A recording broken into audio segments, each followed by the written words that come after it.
Suportado ng mayorya ng mga Pinoy ang mga ginagawa ngayon ng pamahalaan para ipagtanggol ang teritoryo at soberanya ng Pilipinas, kabilang na ang West Philippine Sea.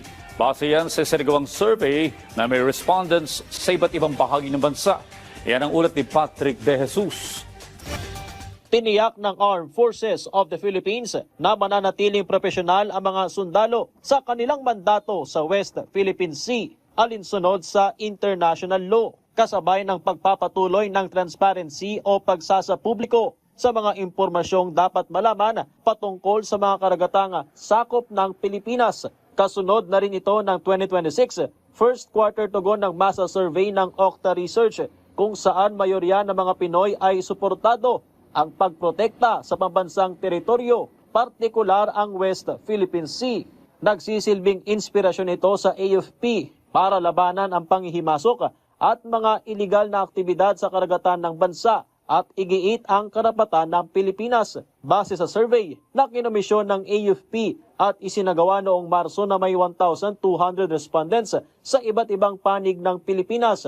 76% ang nagsabing handa silang makiisa sa mga ginagawa ngayon ng gobyerno para ipagtanggol ang teritoryo at soberanya ng Pilipinas, kabilang ang West Philippine Sea, habang 7% ang hindi sang-ayon. Napansin naman ng Okta Research sa survey na sa Davao Region ang may pinakamataas na disagreement rate na 34%, habang sa Central Visayas ang may pinakamababang pagsang-ayon.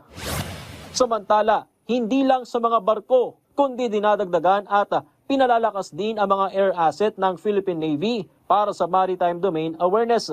Kabilang dito ang anti-submarine helicopters at unmanned systems. Dahil yung ships natin can only go so much. So what the Naval Air Warfare Force do is we extend the reach of our ships. We are there to support our ships through air surveillance, maritime air surveillance. And in this way, natutulungan natin yung mga decision makers natin to decide quickly, more rapidly, and to respond further sa ating archipelagic nation. Patunay umano ito ng transformation at modernisasyon ng Navy na nagdiriwang ng ika-128 anibersaryo. Dati po, ang tawag po sa kanya ay Legacy Navy kasi po yung kanya mga barko is yung mga makalumang barko na, World War II ships. So we have already transformed. It's because of our Philippine Navy Strategic Sail Plan. Ano po yung vision po namin? To be modern and multi-domain and a self-reliant naval force that is a credible partner in the region. Patrick De Jesus para sa Pambansa.